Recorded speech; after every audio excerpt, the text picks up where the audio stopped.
السلام عليكم ورحمة الله وبركاته. الحمد لله رب العالمين، والصلاة والسلام على سيدنا محمد أشرف الأنبياء والمرسلين وعلى آله وصحبه أجمعين. اللهم رب يسر ولا تعسر إنك على كل شيء قدير. لا إله إلا أنت سبحانك إنا كنا من الظالمين. ربنا تقبل منا إنك أنت العليم الحكيم.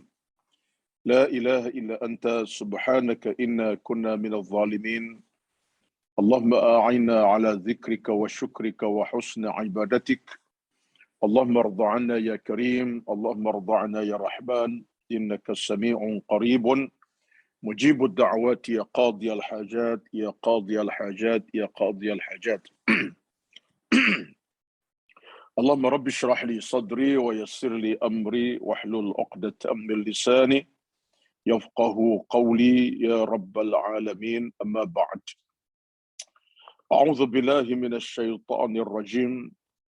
واتقوا يوما ترجعون فيه إلى الله ثم توفى كل نفس ما كسبت وهم لا يظلمون. Surah Allahul Azim.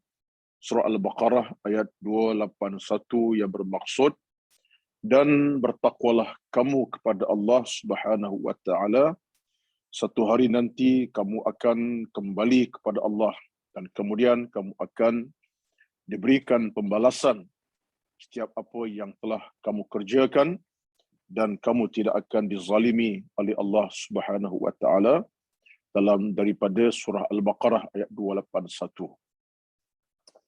Alhamdulillah yang saya hormati Puan Ili dan seluruh rakan taulan yang lain yang bersama-sama dalam program Kuliah Duha kita pada pagi ini.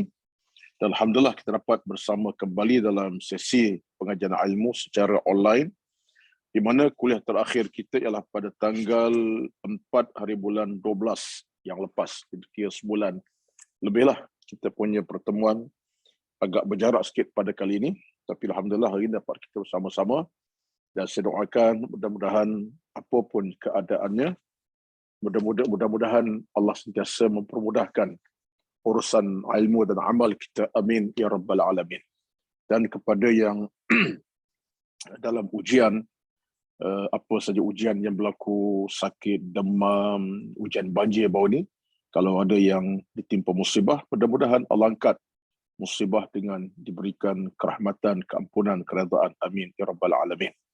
Dan kepada yang walafiat, kita doakan terus dalam kesihatan yang baik, dan mudah-mudahan Allah permudahkan urusan kehidupan pada hari-hari mendatang dengan diberikan kekuatan untuk terus melaksanakan ibadat secara konsisten, secara istiqamah.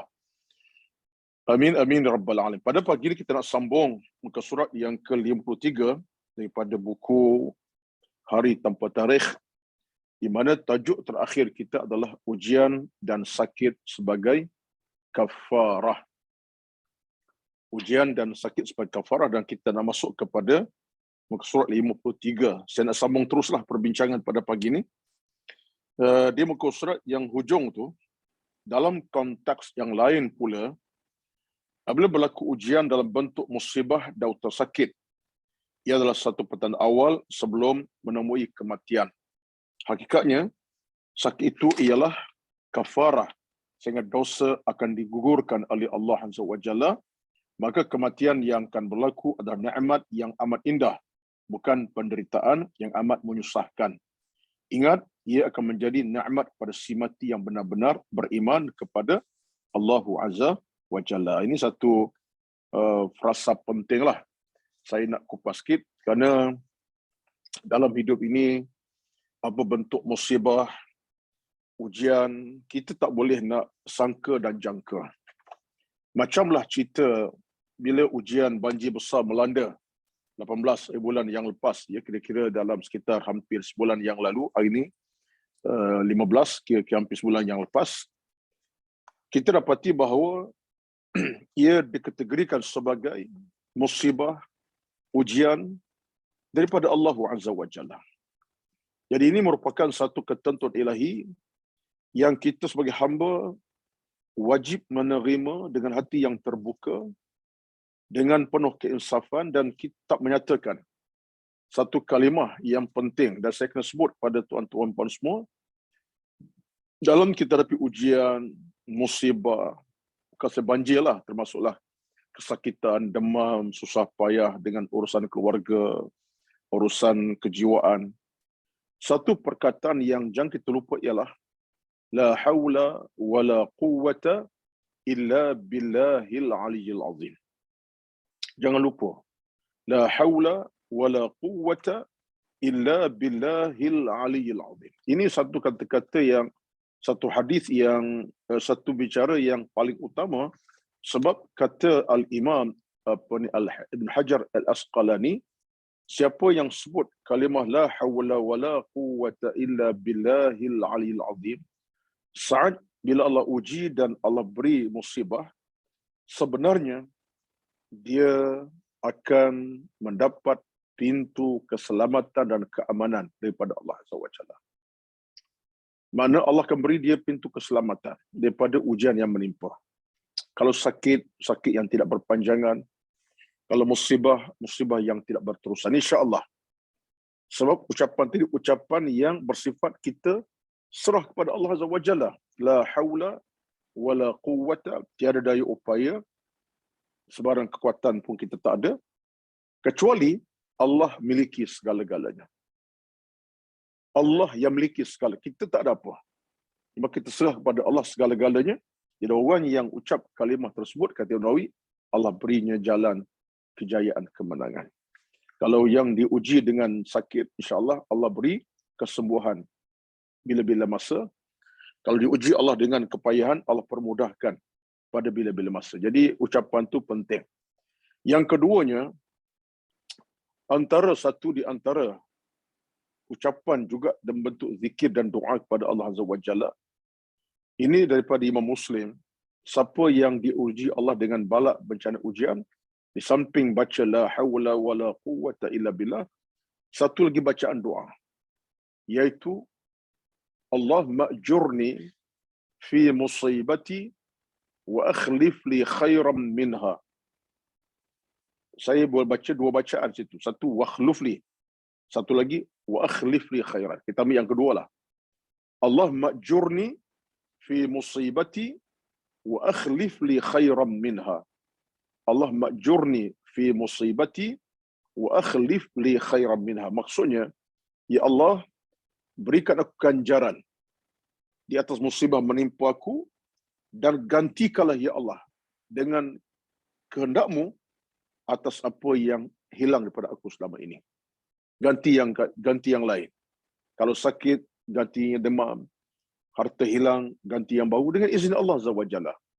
Kita merayu, ya, Allah ma'jurni fi musibati, ya Allah berikan aku ganjaran atas musibah yang menimpa, wa akhlif li khairan minha, dan ya Allah Engkaulah Tuhan yang berkuasa untuk gantikan balik apa yang aku dah hilang dengan gantian lebih baik pada apa aku hilang. Gantian lebih baik lagi daripada apa yang aku telah hilang selama ini. Jadi ini dua doa yang saya nak nukilkan pada pagi ini. Jangan abaikan saat kita diuji Allah dengan pelbagai ujian. Bukan saja ujian banjir, tuan-tuan, ya. Masuk ujian sakit, demam, hati tak tentram, jiwa tak lapang kerana isu-isu keluarga macam-macam. Doakanlah. La haula wala quwwata illa billahil azim, dan Allah ma'jurni fi musibati wa akhlif li khairan minha. Mudah-mudahan Allah berkati baik. Maka dalam hal ini, kita kena faham, bila berlaku ujian, musibah, sakit, itu adalah petanda awal yang Allah Subhanahu wa taala sayang kepada kita. Dan sakit ataupun ujian itu sebenarnya sebagai satu cara untuk Allah kafarahkan akan dosa-dosa kita. Kata Al-Imam As-Suyuti rahmatullahi alaihi, lihatlah dengan kacamata iman. Apa dia kacamata iman? Setiap musibah, setiap penyakit yang kita alami kesakitannya, musibah, cara Allah untuk mengkafarahkan dosa kita. Kita dalam hidup mungkin dosa banyak. Mudah-mudahan kita dosa bersalah, dosa kecil banyak sangat. Bila Allah uji musibah, banjir ke, Allah uji penyakit yang menakutkan kita, itu cara Allah nak kafarahkan akan kesalahan kita. Allah ikan kita tak berterusan dalam kejahatan. Bahkan diangkat dengan cara Allah ampunkan. Kafarah. Jadi orang mukmin dia lebih berpandangan positif daripada negatif dalam hubungan dia dengan sakit, susah, payah, musibah dan seumpamanya. Itu perkara yang penting. Yang keduanya, bila sesuatu itu berlaku di atas ketentuan Allah Azza wa Jalla hingga bawa kematian, maka kata ramai di kalangan para ulama, ia satu nikmat kepada si mati. Macam mana kita nak faham? Satu nikmat pada si mati. Betul orang mati syahid. Orang mati syahid, tuan-tuan, perempuan. Sampai mereka merayu pada Allah. Nak hidup semula bukan nak hidup selama, tapi nak hidup, nak perang, nak mati kembali. Orang mati syahid diriwayatkan seronoknya mereka mati syahid hingga mereka merayu pada Allah. Wahai Tuhan, aku nak hidup kembali. Nak hidup bukan nak selesa, nak apa. Nak hidup, pergi perang. Mati, hidup balik, perang lagi. Sebab kematian bagi orang syahid satu benda yang menyeronokkan, menggembirakan. Jadi ada ulama yang kata demikian juga orang yang sakit. Allah uji musibah, Allah uji dengan penyakit tentu, itu untuk Allah beri nikmat kemudian. Hasil daripada kesakitan, Allah bayar kematian, Allah beri nikmat yang akan berkekalan. Wallahu alam. Kita doa kepada Allah kebaikanlah. Baik. Berkata Ibnu Abdul Mubarak, siapa orang ni?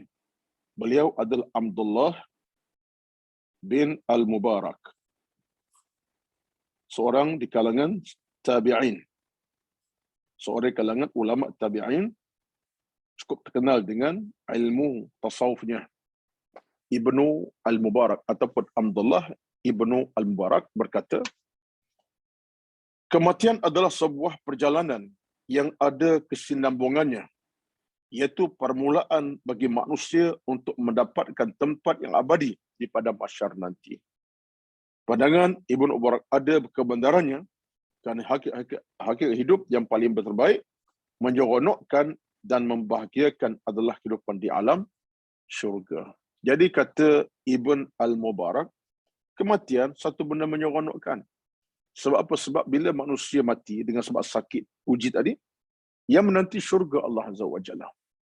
Maka hidup dalam syurga nanti satu hidup yang penuh ketenangan dan kerahmatan. Menyeronokkan. Betul diceritakan satu hadis yang lain, berlaku satu hewar, satu perbualan di antara ahli syurga dengan Allah Azza wa Jalla. Akan berlaku satu hewar, satu perbualan di antara ahli syurga dengan Tuhan. Tapi bukan sekarang, di pada masa nantilah. Tunggu masa. Perbualan sekitar apa? Tentang syurga. Sehingga ada di kalangan syurga yang berkata, wahai Tuhan, kenapa kami tak dimatikan awal lagi? Dia tanya, kenapa kami tak dimatikan awal? Sebab apa? Sebab bila kami mati awal, kami akan dapat seronok dengan nikmat syurga tu dalam suasana kami akan merasainya. Sebab kalau dia mati awal dengan ilmu, dengan iman, kuburnya dah bercahaya dah. Kubur pun macam syurga dah. Jadi orang-orang dah mati ni, dia tanya Tuhan, kenapa kami tak dimatikan awal? Sebab kami seronok sangat. Dalam kubur kami seronok. Sebab kubur kami tak gelap gulita, kubur kami bercahaya selok mata memandang. Tak ada gelap walaupun seinci. Yang ada dalam kubur kami ialah cahaya. Dan bila kami sampai kepada mahsyar, kami nampak syurga pula. Dan kami masuk ke dalamnya, indah syurga. Tanya Tuhan akhirnya, kenapa kami tak dimatikan awal? Mana bukanlah tolak takdir Allah, tapi nak cerita, seronok tu. Alam kematian menyeronokkan. Kita tak tahulah, tak nampak tu alam kematian menyeronokkan. Bagi kita fikir malam siang, nak panjang umur lagi, nak panjang usia lagi. Bukan setakat 2 tahun, boleh 20 tahun lagi contohnya, walaupun 80. Itu harapan kita. Sebab kita tak menjiwai. Bila dengar cerita macam ni, kita boleh menjiwai bahawa rupa-rupanya ahli syurga ini rindukan syurga. Seawal belum masuk dah rindu dah. Itulah kelebihannya. Baik. Subhanallahilazim. Alam syurga tidak dapat dinikmati melainkan orang yang sudah mengalami kematian. Betul. Orang masih hidup macam kita sekarang, bercakaplah tuan-tuan. Macam saya sekarang, puan-puan sama, cakaplah. Tapi mudah-mudahan kita bercakap berdasar kepada hadis dalam Quran, tak keluar daripada batas tu. Meyakinkan kita tentang alam kematian, alam mahsyar itu. Tetapi alam syurga ini tak akan dapat dinikmati melainkan orang sudah alami kematian. Batu orang dah mati, dan sul khatimah pula, dia dengan syurga tu nampak sangat-sangat dah. Bahkan pada hari kematian, diriwayatkan dalam hadis Muslim, pada hari kematian orang mati beriman, saat dia nak mati, Allah suluh laluannya, kamu adalah ke syurga aku nanti. Ketika nak mati tu, orang beriman mati tuan-tuan, Allah telah menyuluh laluannya ke syurga bila masa sampai nanti. Lepas tu dia mati keadaan tenang, mati bahagia, tak tertekan, mati dalam jiwa yang lapar. Walau kita nampak macam mukanya resah, tapi suluhan tu nampak. Itu hadis, ya. Termasuklah kepada mereka tidak beriman. Orang tak beriman, saat kematian, Allah tunjuk dah, laluan kamu sempit, susah, ada penderitaan, penghujung neraka menanti kamu. Belum mati tu, Allah tunjuklah laluan ini ke neraka, bukan syurga. Batu orang yang tak beriman pun sama dengan orang beriman. Kalau orang beriman minta segera mati syurga, orang tak minta supaya tambah usia lagi sebab nak beribadat kemudian. Itulah titik bezanya. Baik. Justru kematian yang bersalutkan iman dan taqwa. Nah, ini yang hitam ni saya bold tuan-tuan ni, yang bold ni saya petik daripada kitab, khas kitab, saya tak tambah, tak tak buat kupas rumus, saya ambil secara harfi, word by word, apa yang saya boldkan. Sebab kalau tengok dalam buku saya ni, saya boldkan saja adalah catatan di mana diambil daripada pandangan ulama tertentu secara tuntas. Saya tidak tambah dan tidak mengurangi bicara mereka. Kalau ada kelemahan pun terjemahlah, sebab asal Arab bukan bahasa Melayu. Baik. Justru kematian yang bersalutkan iman, bismillahirrahmanirrahim. Justru kematian yang bersalutkan iman dan taqwa pasti akan mendatangkan kenikmatan syurga dan keindahannya yang terlalu indah. Kematian yang bersalutkan iman dan taqwa.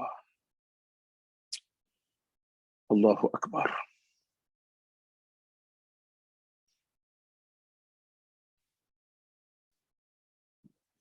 Bila iman dan taqwa berada dalam jantung hati kita selama kita hidup, saat kematian kita, kematian penuh dengan restu daripada Allah Azza wa Jalla. Kematian yang disebut riwayat yang dibangga-banggakan oleh para malaikat. Dalam satu hadis Al-Imam Tirmizi, Nabi sebut, orang beriman bila meninggal dunia, malaikat gembira. Malaikat tumpang gembira sebab malaikat tahu hamba Allah ini syurga menantinya. Malaikat tumpang gembira. Malaikat lebih tahu. Sebab kita dah tahu dalam banyak Al-Quran, dalam surah Qaf, contoh Allah sebut kepada kita apa dia? Ma yalfizu min qawlin illa ladaihi raqibun atid. Malaikat, kata Allah Azza wa Jalla, akan mencatat semua kerja buat manusia, baik dan buruk, dicatat oleh malaikat Allah Azza wa Jalla. Ini berada dalam surah Qaf ayat 18. Surah Qaf 18 Allah sebut, ma yalfidhu min qawlin illa ladaihi raqibun atid. Para ulama kita bincang tentang ayat ini. Pandangan daripada Ahnaf bin Qais, sahabat Nabi, Tak apalah kita bincanglah. Cuma Ikrimah pun sebut, kata setengah di kalangan mereka, malaikat lebih mengetahui rahsia seorang bila mana dicatat amal kita. Bila amal baik dicatat, malam, siang, pagi, petang, malaikat gembira. Dan bila orang tu meninggal dunia pada hari dia meninggal, malaikat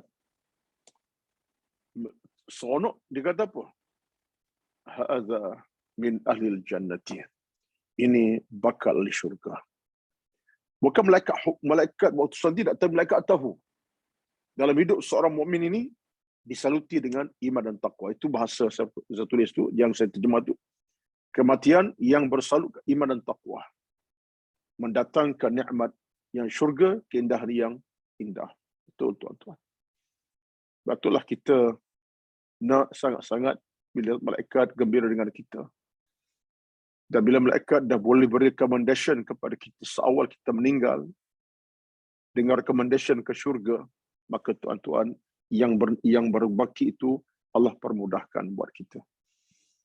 Cuma kita kena fikir macam mana nak salutkan iman taqwa dalam jasad, dalam keimanan kepada Allah SWT. Itu yang kita kena fikirkan. Iman dan taqwa macam mana?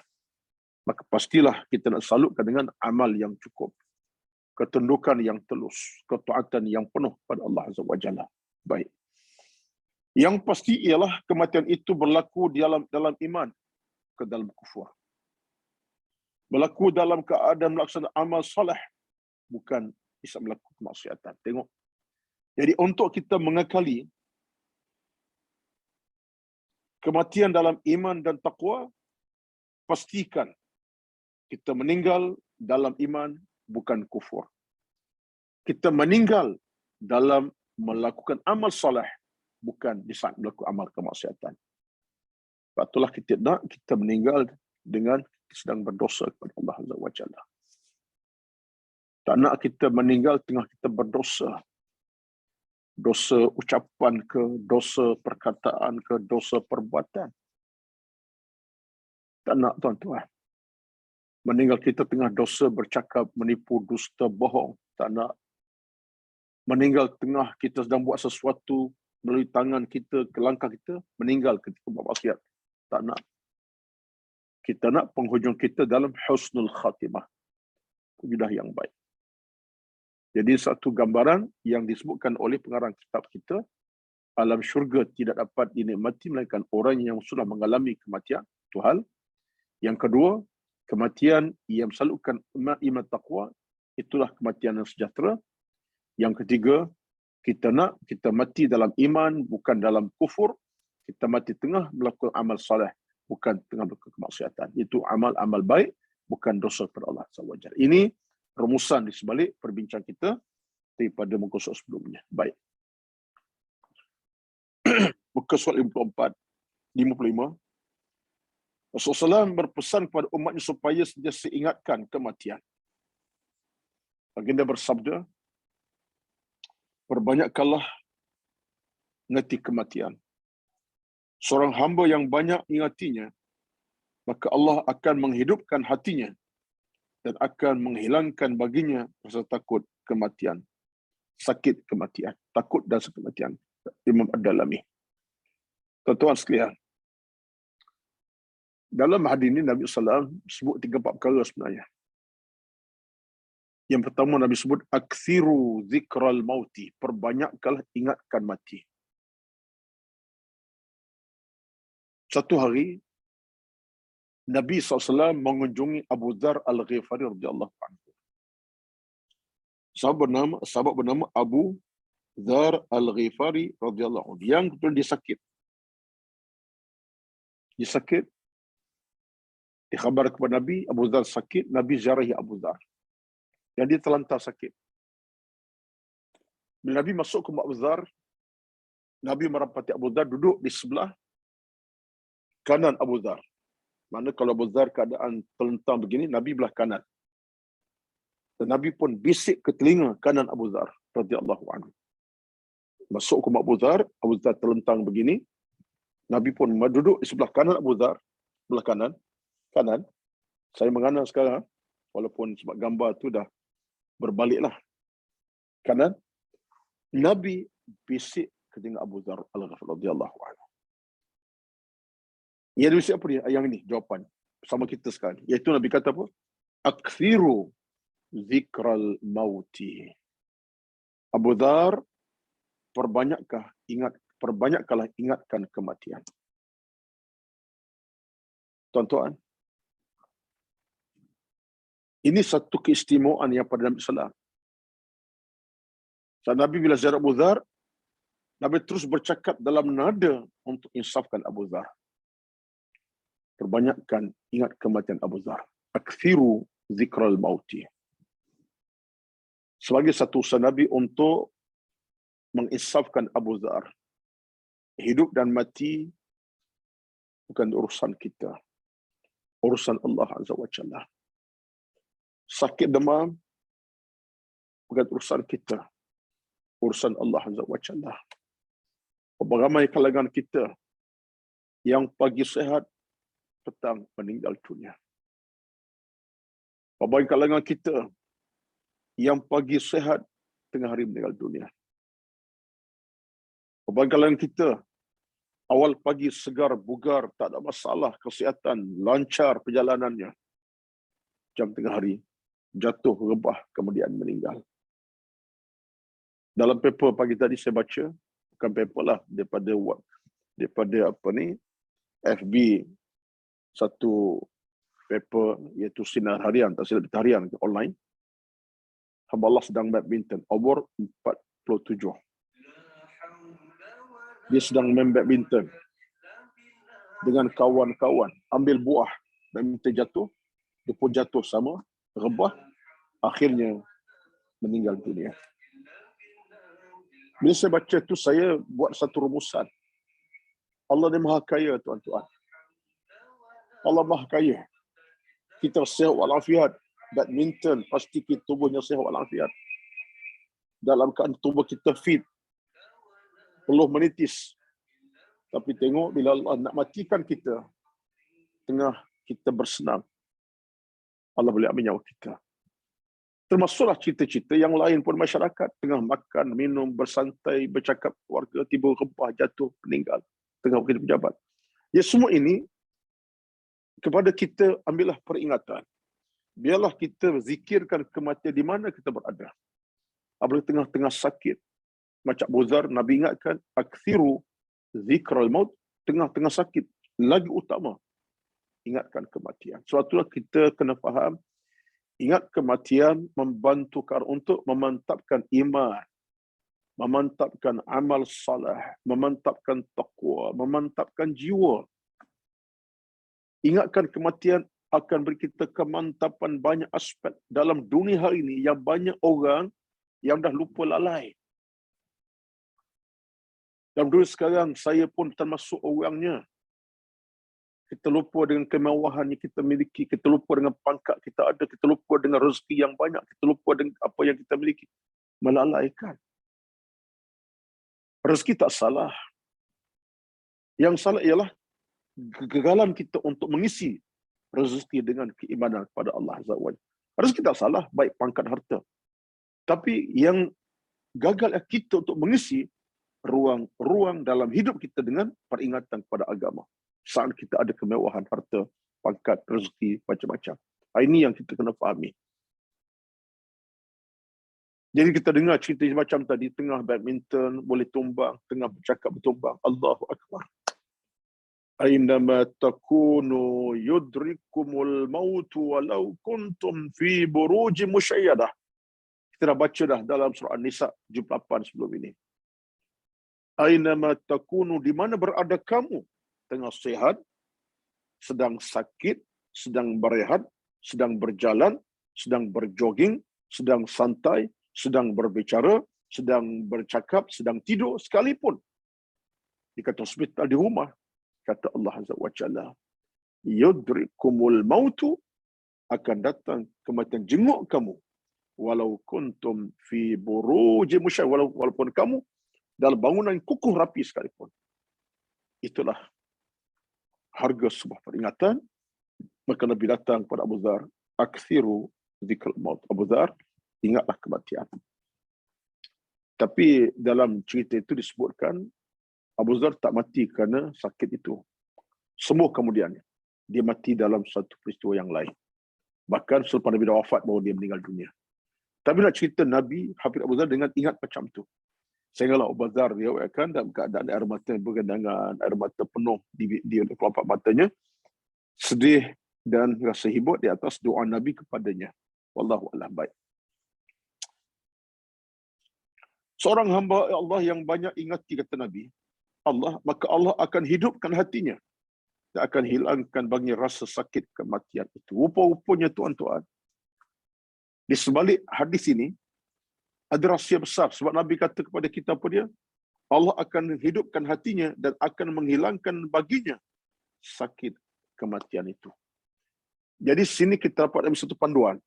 Demi Allah, saya kata kepada puan-puan, demi Allah, siapa yang banyak ingatkan mati, dalam bentuk renung, air mata tumpah, insaf akan kematian datang kepada satu ketika, insya-Allah orang ini Allah ringankan kesakitan ketika nak mati.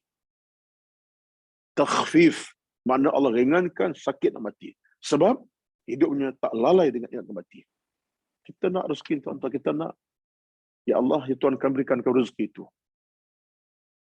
Rezeki, ingat ke mati, mudah-mudahan kita mati nanti, Allah ringankan kepayahan nak mati. Ringan saksa nak mati. Ini jaminan pada hadis Imam Ad-Dalami tentang apa Nabi sampai kepada kita. Sahabat-sahabat pun sama. Sahabat Nabi dan kita semualah. Allah amin. Amin ya Karim. Ya Rahman Rahim. Ya Banan. Ya Mujib As-Sa'idin. Sekarang kita masuk kepada tajuk seterusnya. Muka surat 56. Persiapan untuk mati. Ini tajuk yang baru. Setelah kita melepasi tajuk-tajuk sebelumnya, mengimani hari akhirat, satu muhasabah, dekatnya kiamat, dua, yang ketiga, ngerinya hari kiamat, yang keempat, kiamat dan kematian, yang kelima, dinasti istilah barzakh, yang keenam, iaitulah mati permulaan alam akhirat, ketujuh, cukuplah kematian seperingatan, ke-8, iaitu tajuk perseptuan. Ini tajuk ke-8. Yang pecah-pecah tu dah banyak dah. Ini tajuk utama, yang ke-8, nombor 8, iaitu persiapan untuk mati. Dalam bahasa Arab disebut al-isti'dadu lil mauti. Saya mengambil tajuk ini daripada kata-kata Ali bin Abi Talib radhiyallahu anhu. Saya letak tajuk ini mengambil bicara daripada Sayyidina Ali bin Abi Talib radhiyallahu anhu. Dari mana sumbernya? Sumbernya diriwayatkan bahawa bila sahabat tanya kepada Ali bin Abi Talib, apa itu taqwa? Apa maksud taqwa?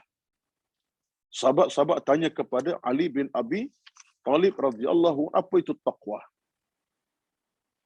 Tuan-tuan ya, ulang balik. Saya ambil rumusan tajuk daripada kata-kata Ali bin Abi Talib radhiyallahu. Tajuknya persiapan untuk mati, isti'dad lil mauti. Bila sahabat tanya Ali bin Abi Talib, apa makna taqwa? Lalu Ali kata apa? Taqwa itu terangkum dalamnya 4 perkara. Taqwa itu terangkum dalamnya 4 perkara. Mesti ada 4. Tak boleh 1, tak 2, tak 3, 4 kena ada. Barulah taqwa. Baik, tuan-tuan ya, rekodkan, tuliskan. Sebab ini bila kita sampai ke ilmu ni, kita akan sentuh beberapa aspek lah. Waktu saya bila bercakap tentang soal tajuk kematian, saya akan bawa aspek tasawuf sikit dalam bicara. Saya akan bawa tafsir hadis dalam beberapa perkara. Saya akan bicara tentang tafsir ayat dalam 1-2 keadaan. Dan bawa juga pandangan-pandangan para alim ulama, termasuk para sahabat. Itu ceritanya. Jadi, dalam kita bicara tentang topik ini, kadang-kadang kita rangkum banyak benda. Jadi, sebab itulah yang mendengar ni, saya harap sangat dapat tulis, buat catatan dalam buku masing-masing. Mudah-mudahan dapat kita baca kembali dan sampai kepada orang lain, insyaAllah. Bekalan buat kita juga yang paling utama. Baik. Bila sahabat tanya Ali, apa nak taqwa? Ali kata, 4 perkara, rangkumkan bersama. Yang pertama, al-khawfu minal jalil. Yang pertama, taqwa itu ialah takut kepada Allah, Tuhan yang Maha Perkasa. Al-khawfu minal jalil, takut pada Allah, Tuhan yang Maha Perkasa.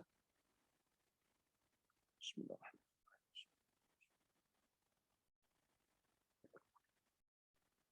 Satu. Yang kedua kata Ali bin Abi Talib radhiyallahu anhu, al-amalu bitanzil, yaitu beramal dengan Al-Quranul Karim. Yang kedua, takwa itu terangkum dalamnya, yang pertama, takut pada Tuhan yang Maha Perkasa. Yang kedua, al-amal bitanzil, beramal dengan perintah-perintah Al-Quranul Karim.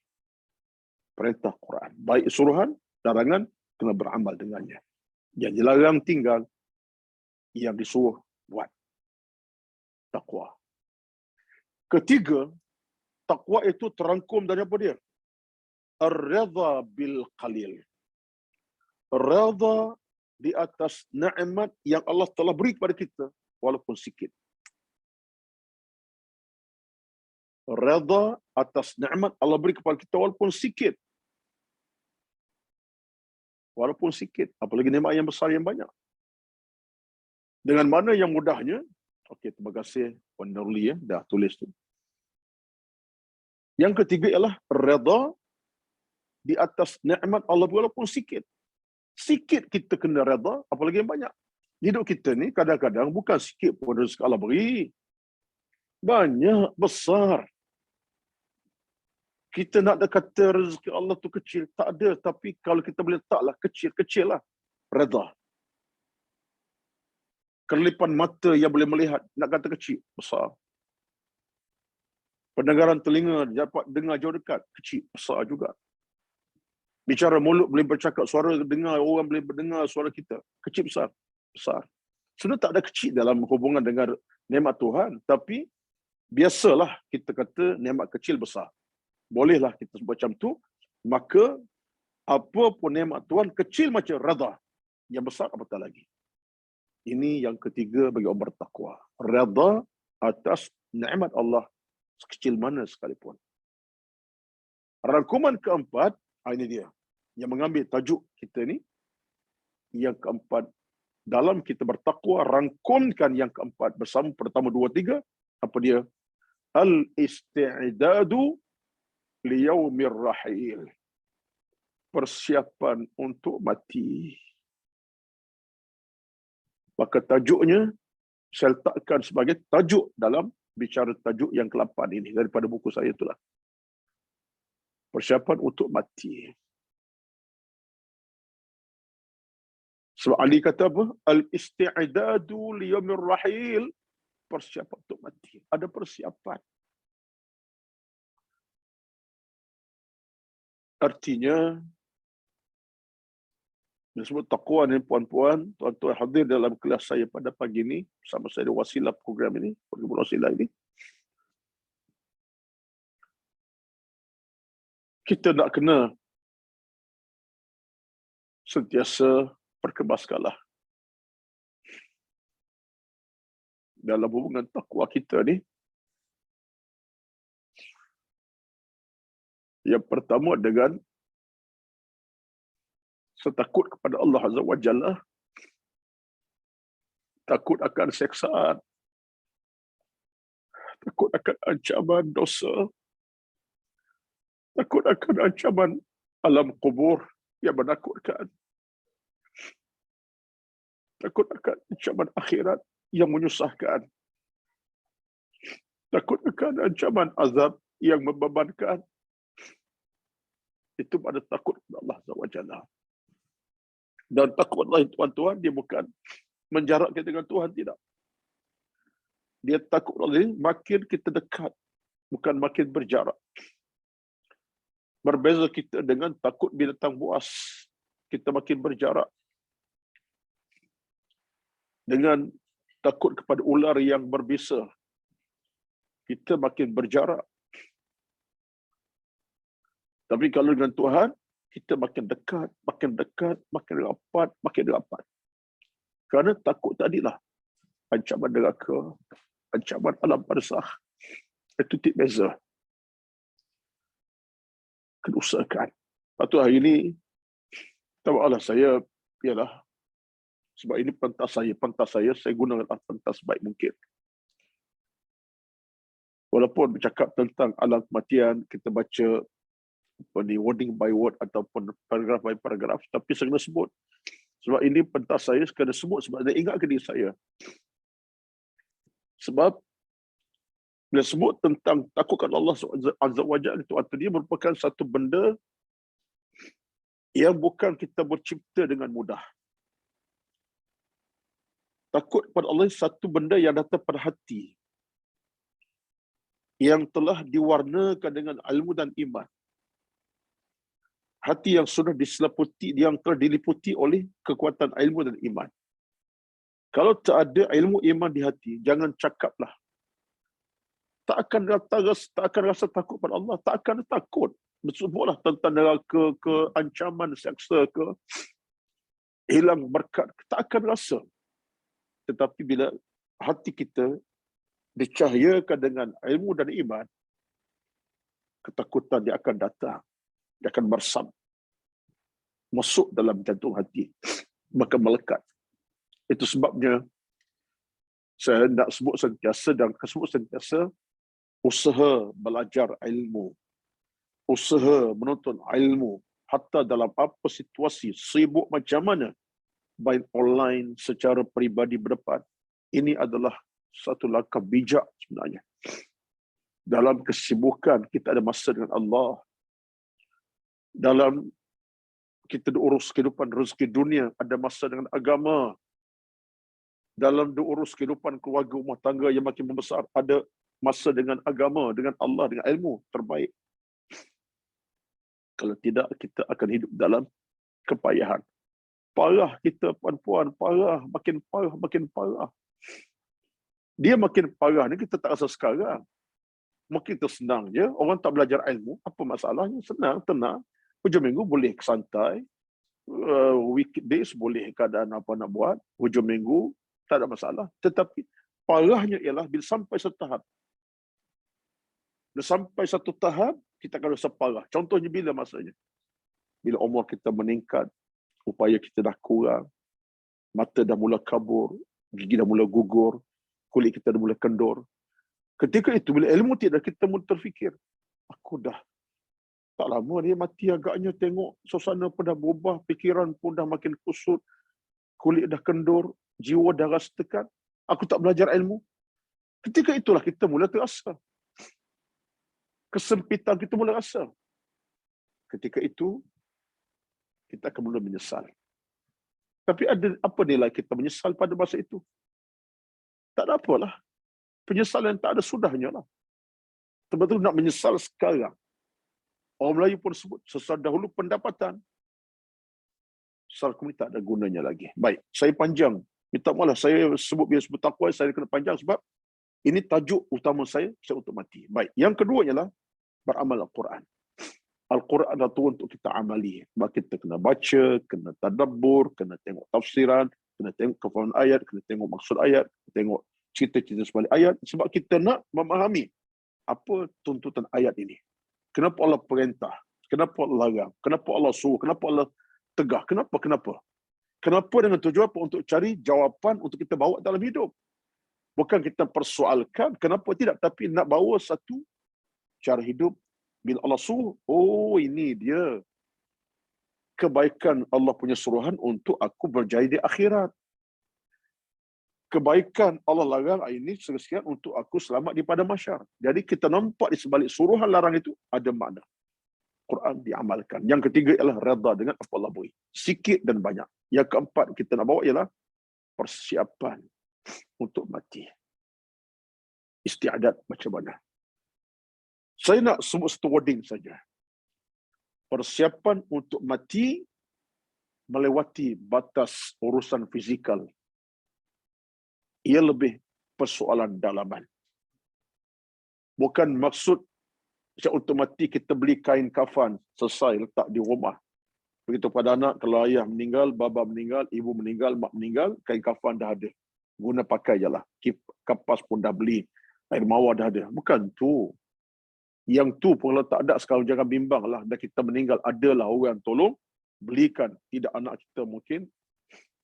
Orang masjid. Kita bayar sajalah. Tak ada masalah yang itu. Tapi persiapan yang lebih terakhir dalaman kita. Penyucian hati. Hati yang sakit, tolong rawati segera. Hati berkeladak, tolong bersihkan segera. Hati yang sudah pun hitam pekat dengan maksiat dosa, tolong cahayakan semula dengan keampunan kepada Allah Azza wa Jalla. Hati yang terumbang-ambing antara baik dan buruk dosa pala, tolong pandu ke arah kebaikan dan tolak kepada kejahatan. Hati yang sudah dalam keadaan rosak, bina kembali kekuatan. Ini maksud pasal untuk mati. Sebab mati ni tuan-tuan, puan-puan, kaitan dengan amal tu amat penting. Kata seorang tokoh besar,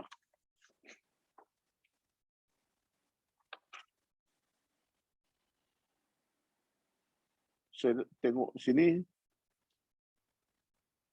seorang tokoh besar, iaitulah Al-Imam Asy-Syaukani. Apa dia kata tentang siapa untuk mati, persiapan untuk mati ni? Dia kata, bersiaplah hadapi kematian. Kerana kematian niscaya menjumpaimu. Jangan engkau takut akan kematian. Saat kamu berada dalam keimanan, kematian memudahkan kamu. Saat kamu dalam keimanan, kematian memudahkan kamu. Ini kata siapa ni? Imam Syaukani. Bersiaplah kamu hadapi kematian. Kerana kematian niscaya akan jumpa kamu. Di mana berada kamu? Dia akan jumpa kamu. Duduk seorang, duduk ramai-ramai. Janganlah engkau takut akan kematian.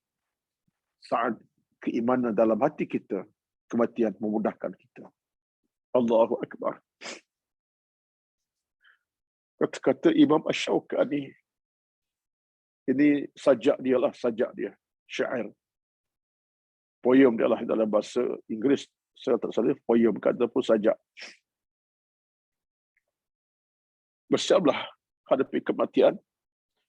Kerana kematian niscaya menjumpaimu. Dia cari kita jumpa. Jauh kita nun di utara.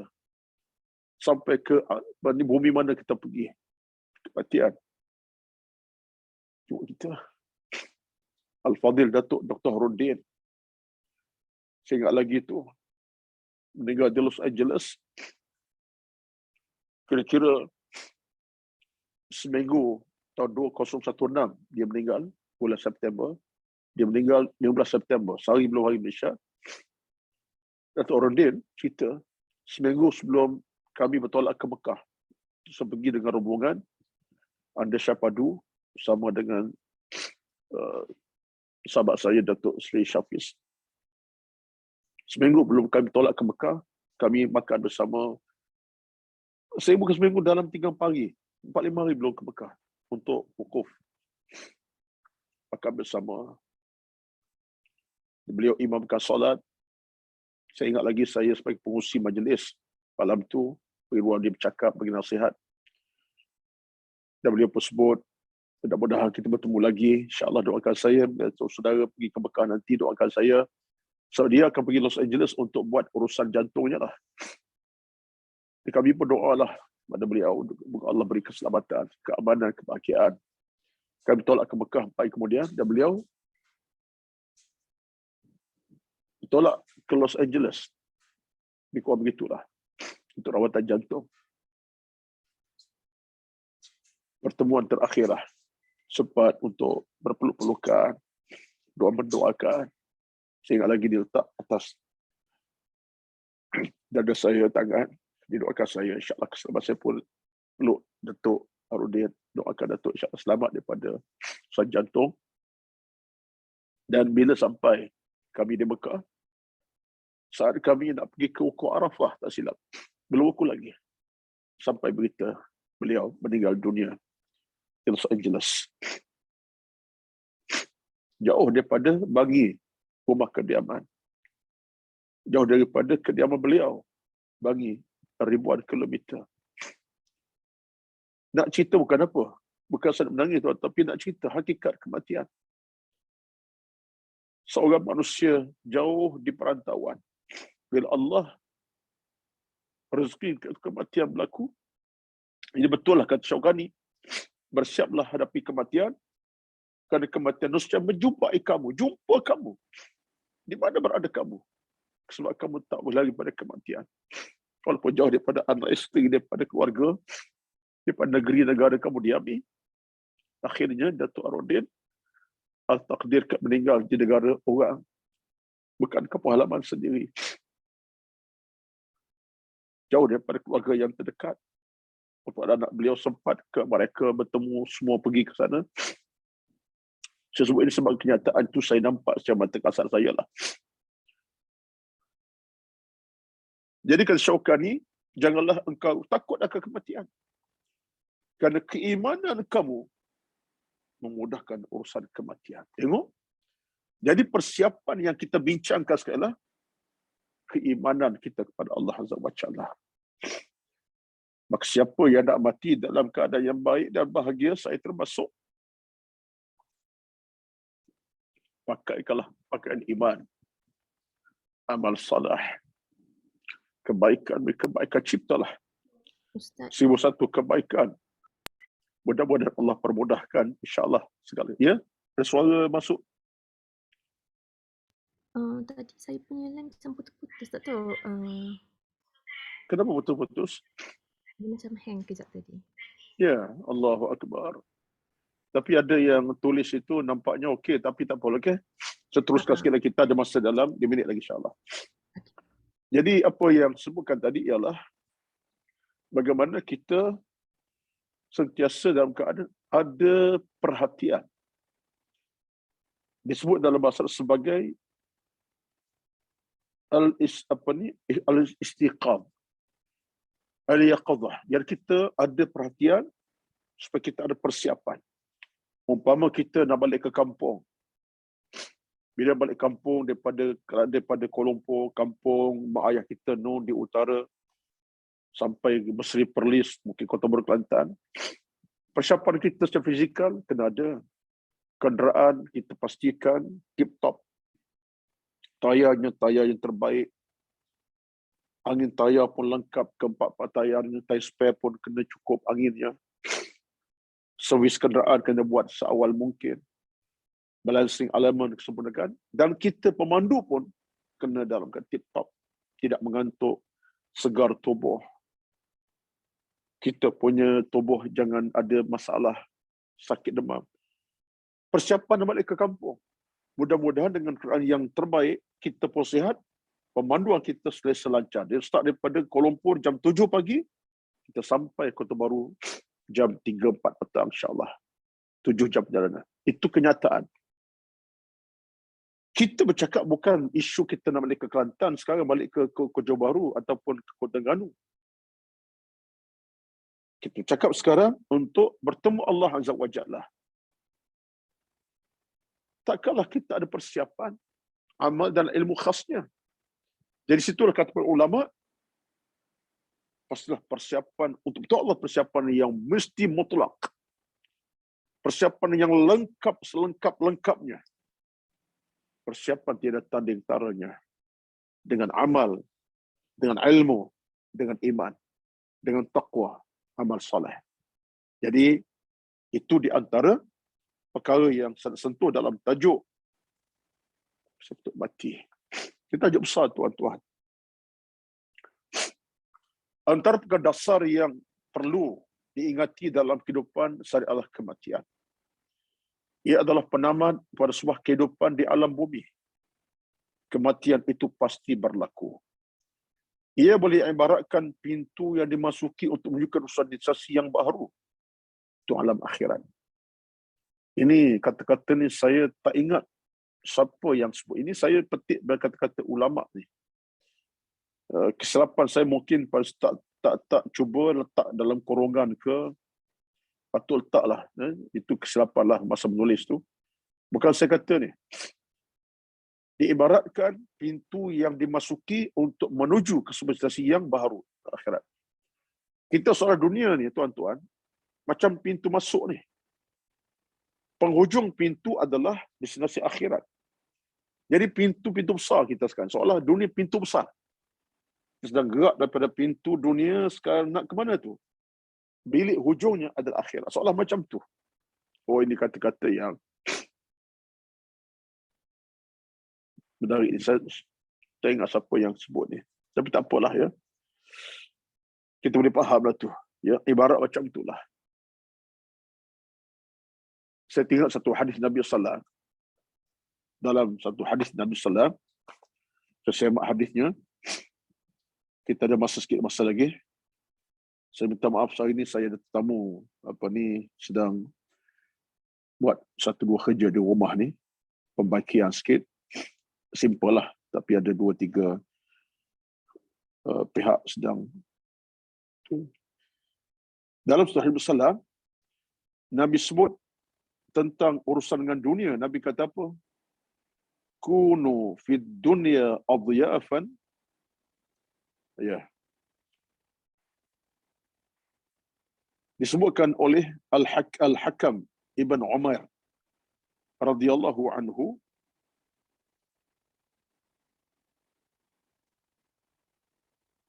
dengan sabda Nabi, kunu fid dunya adhyafan. Maksudnya apa? Jadilah kamu di dunia sebagai tetamu.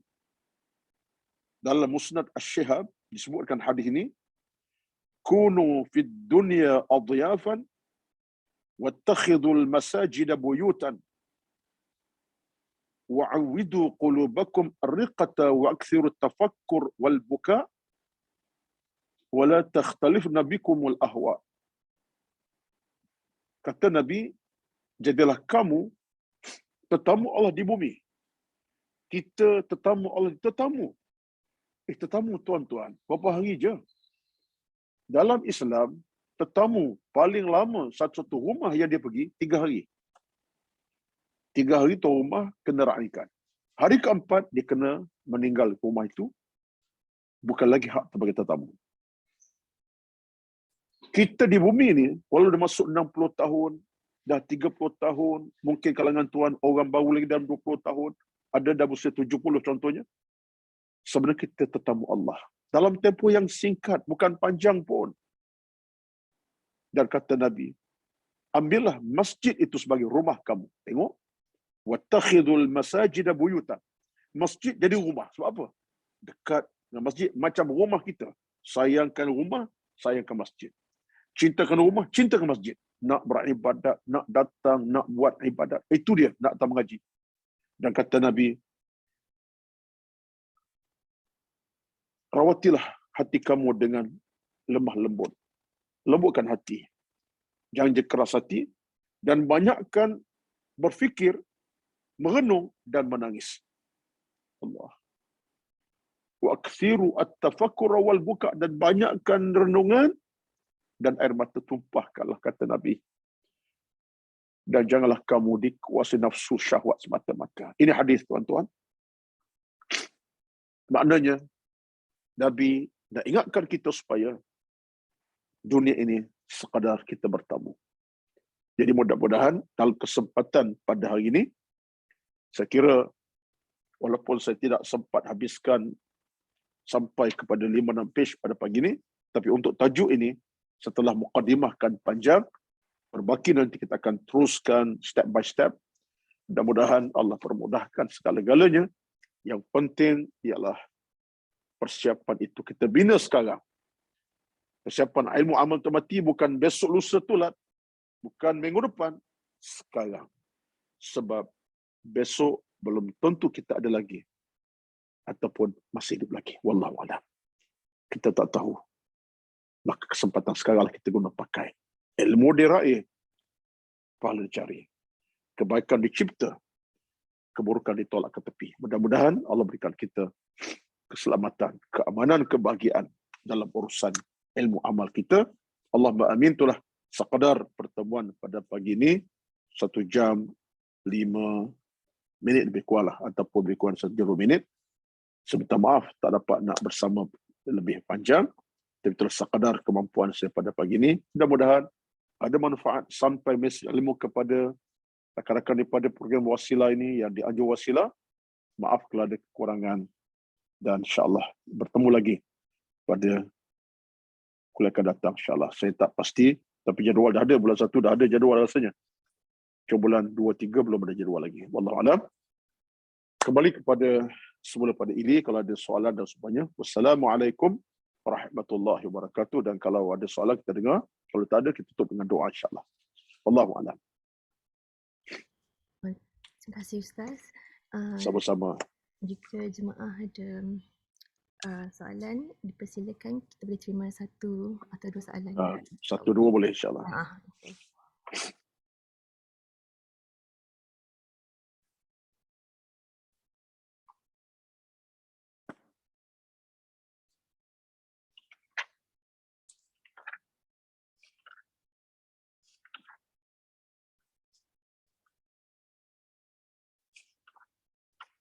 Tak ada nampak ya.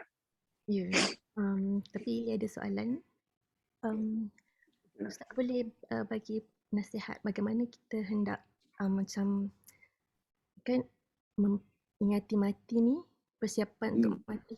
Biasanya untuk orang yang lebih muda, macam diorang tak bersedia macam ingat akan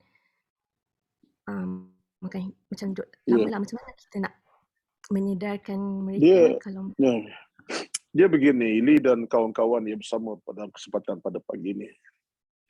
Susahnya kita bila sudah ada dalam tanggapan pemikiran kita dah lama tertanam dan ditanam oleh masyarakat manusia, ya, dengan kesilapan yang berlaku, yang mereka seolah menyatakan bahawa kematian hanya berlaku pada orang tua.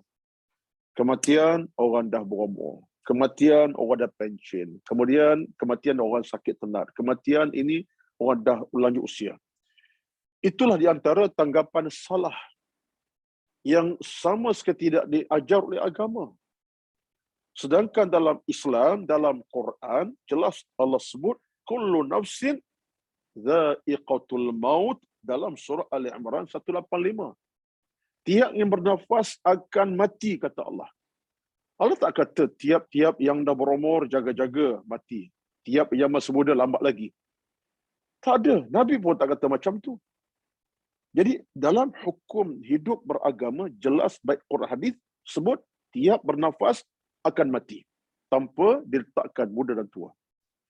Isunya sekarang, bila kita sudah tertanam pemikiran kita dalam suasana orang tua akan mati awal, yang muda tak akan mati awal, orang sakit mati awal, yang tak sakit tak akan mati awal, menyebabkan kita ditanam dalam pikiran macam itu, menyebabkan kita orang muda-muda rasa apa? Relax dulu, nak belajar apa hal-hal agama ni, nanti pension belajarlah. Dulu bersemayang, tak apalah, jaga tak jaga. Sekarang pun nanti satu masa dah umur 50, pension, solat jagalah, bersunat pun buat. Jadi ini satu penyakit yang saya namakan penyakit moral. Akhlak yang parah. Jadi kepada saya, nak merawat hal ini, kita nak kena ingatkan sama kita. Rakan-rakan kita yang muda-muda yang insaf. Contoh golongan seperti Ili dan kawan-kawan masih muda remaja lah. Ya, muda remaja. Taklah remaja tapi orang muda lagi. Kita ada kawan-kawan kita. Tak salah kita gerakkan suasana. Kita ni walaupun usia 30-an, nampak muda lagi. Bukan 60-an. Tapi kalau kita tengok, boleh jadi 30-an pun ramai yang telah meninggal, sakit, mengejut, dan macam. Cuba terarah ke arah macam tu. Secara sembang hati ke hati. Kalau mampu kita buat program bersama macam-macam. Ataupun yang kedua ni ialah kita sebagai mak ayah. Kalau kita seorang ibu ayah dah usia 60-an, dah usia 50 lebih, contoh kalau usia dah 60-an itu bermakna anak-anak dah remaja besar, 20 lebih umur anak kita, kalau abang long, Kak Lang dan sebagainya. Kita nak kena sentuh tu.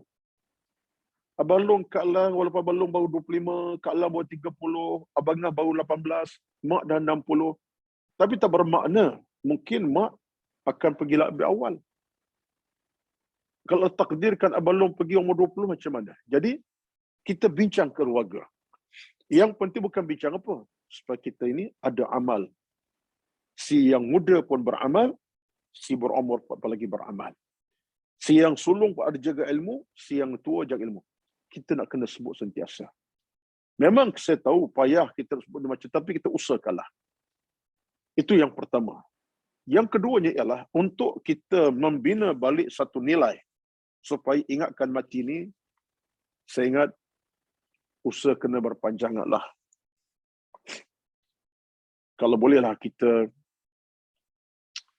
sentiasa perbanyakkan perbincangan tentang soal tajuk mati. Kada ruang-ruang kita buat program muda-muda. Kita bukan saja bincang tentang macam mana kita nak tambah saham, daripada sudut kita saham-saham keduniaan, kita nak bina kekayaan, bukan itu sajalah. Isikan juga tentang isu-isu tentang akhirat kematian. Secara tazkirah, tak makan masa jam pun, setengah jam per minit, supaya dalam duk meraih dunia yang dicari dengan kepakaran macam-macam dalam bidang ekonomi, keuangan, kena selitkan juga tentang hubungan dengan kematian. Sedekah derma. Cuma usahalah. Saya pun tak mampu nak cakap lebih, tapi suasana kena bentuk. Kalau tidak, kita bimbang takut akan tercena dalam pemikiran anak muda. Orang muda tak akan mati awal. Yang mati awal pasti orang tua-tua. Sedangkan tidak begitu. Ramai ada keluarga yang saya tahu, mak ayah masih ada, segar bugar walaupun umur 70, tapi anak 7 orang, tinggal 3 orang saja. 4 dah pergi dah. Dah meninggal dah. Ada aksiden, ada yang sakit mengejut. Itu ketuhanan Allah Azza wa Jalla. Dia takkan tak insaf kita benda macam itu. Jadi apa yang berbaki banyak lagi sebenarnya tentang jawapan kepada Ili, tapi saya itulah sekadar saya mampu. Mudah-mudahan kalau kawan-kawan kita yang masih seusia kita ajaklah mereka untuk bersama. Jangan takut, jangan bimbang. Kena bicara tentang hal mati ini tidak pernah menjadikan kita susah dalam banyak kali, tidak. Bahkan dengan bicara bab mati, kematian, jernihkan jiwa kita. Hati berjernih. Jiwa kita jernih dan banyak benda kita dapat manfaat insya-Allah. Tidak jadikan kita dalam kepayahan. Amin ya rabbal alamin. Itulah sekadar. Mungkin jawapan saya tidak kemas, tapi itulah sekadarnya. Mungkin akan datang kita beri jawapan lebih kemas insya-Allah. Amin ya rabbal alamin. Ustaz, Ustaz ada lagi satu soalan. Sorry. Ada lagi? Ya.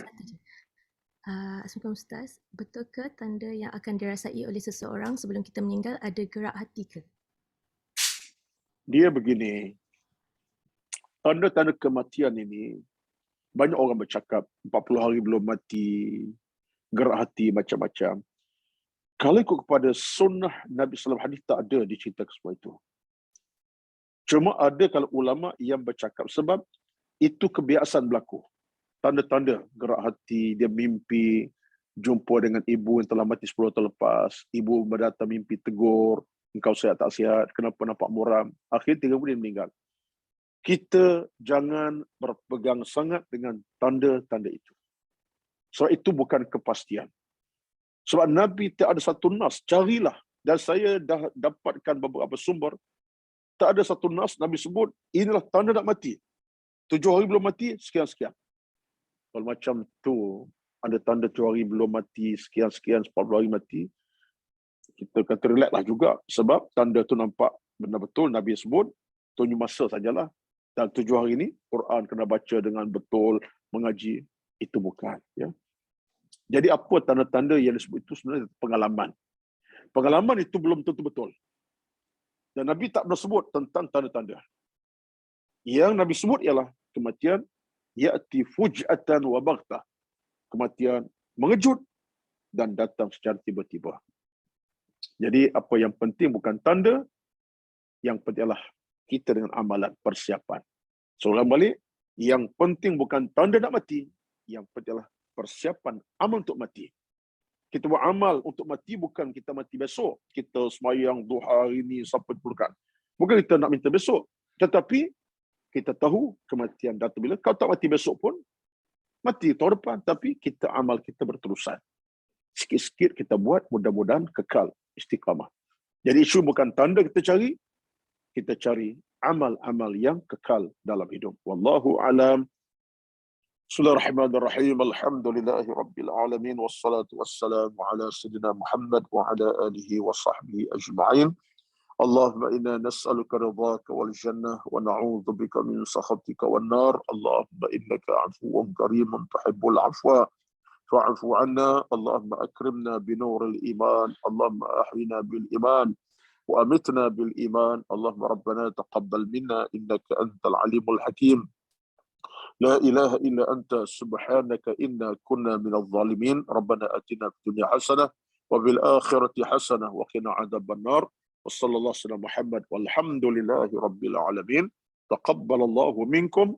تقبل يا كريم. والسلام عليكم ورحمة الله وبركاته. Terima kasih Ustaz. InsyaAllah sama-sama. InsyaAllah jumpa lagi di... InsyaAllah. Ikut jadual 29 kan? Ya betul. Itulah untuk Januari 29. Okey. Terima kasih Baik. Ustaz. Sama. Terima kasih banyak Ustaz. Sama-sama insyaAllah. Jumpa lagi mudah-mudahan Allah permudahkan.